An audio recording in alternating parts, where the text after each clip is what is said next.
Salut, c'est Verlaine de Rezanesco. J'ai le plaisir aujourd'hui de vous présenter Pierre. Salut Pierre. Salut. Voilà donc, tu es nutritionniste et aussi tu es gérant du magasin Bio Vers de Terre situé à Gembloux. Et donc, première question, comment t'es venue l'idée de devenir nutritionniste? Alors, la nutrition, c'est venu de par mes études de diététique, puisqu'en Belgique, on a une formation reconnue d'État en fait, qui est la diététique. La nutrition, c'est un terme qui n'est pas enregistré, qui n'est pas le plus connu.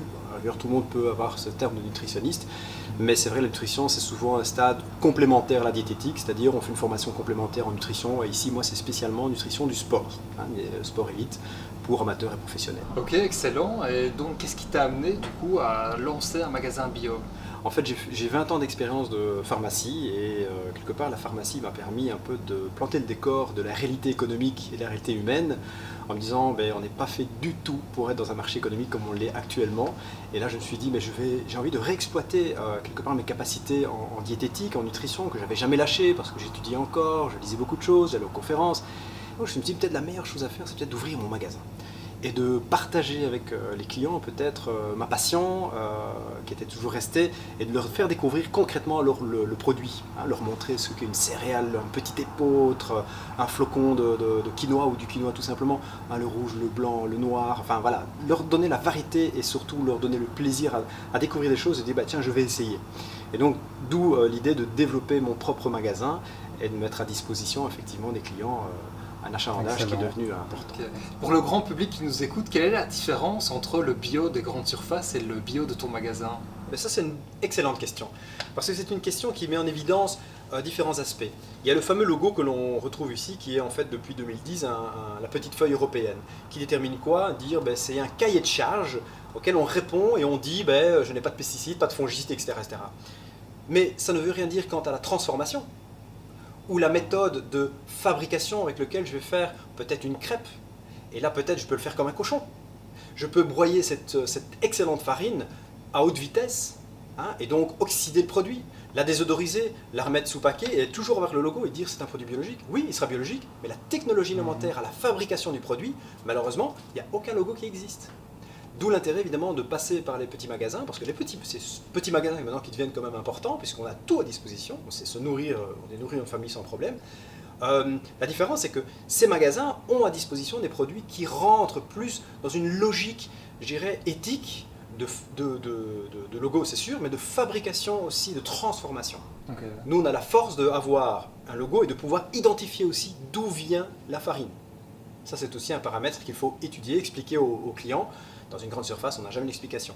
Moi, j'explique aux gens, effectivement, vérifiez bien d'où ça vient. C'est très, très important. Excellent, tu as l'air de bien soigner tous tes produits. Et donc, si je prends au hasard les pommes, est-ce que tu sais me dire d'où ça vient? Tout à fait. Donc, dans certains cas, c'est très, très bien indiqué. Il fait une belle étiquette, donc on connaît exactement même on a l'adresse du verger.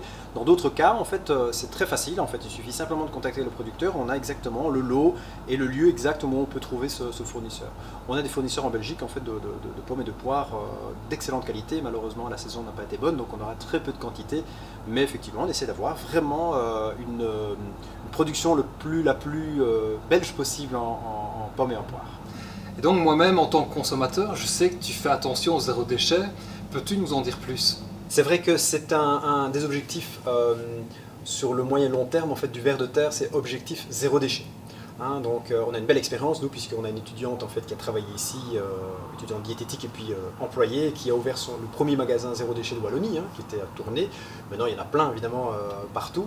Donc on a cette expérience qui nous a aussi incité à bien comprendre comment ça fonctionnait, de bien le préparer. On est en train de le préparer en masse pour pouvoir offrir au-delà du vrac, parce que c'est pas que le vrac qui est important, c'est aussi nous dans les fournisseurs leur demander moins de plastique, moins d'emballage, c'est aussi nous gérer le fromage avec le moins de plastique possible, proposer une balance spéciale, une balance spécifique en fait pour tarer tous les emballages qu'on peut avoir à la maison. Donc venez avec vos emballages, on les tare et ça nous permet effectivement d'avoir le moins possible de déchets. Donc beaucoup en verre qu'on peut récupérer, enfin il y a moyen vraiment de faire en sorte de gérer le plus et le mieux possible ces déchets. C'est vrai qu'aujourd'hui, on a des emballages comme celui-ci, par exemple, effectivement. La farine petit épeautre en vrac, c'est un peu compliqué à obtenir, mais il est vrai que la plupart des fournisseurs font très attention et nous demandons qu'ils fassent aussi très attention à la matière utilisée. Donc on a aujourd'hui, dans une société belge, qui est Vajra, qui utilise en fait un kraft, mais aussi un plastique qui est en fait un plastique végétal.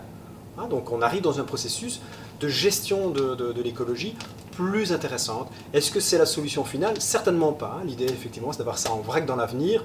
La farine, c'est encore une autre question, mais il est vrai que nous démarrons le vrac de manière assez intensive, puisque d'ici les semaines qui viennent, pour 2017-2018, nous allons quand même passer, l'objectif étant passer à 80% le magasin en vrac. Waouh! Ce qui était énorme, évidemment. Ah ben, super, eh bien Pierre, je te remercie beaucoup.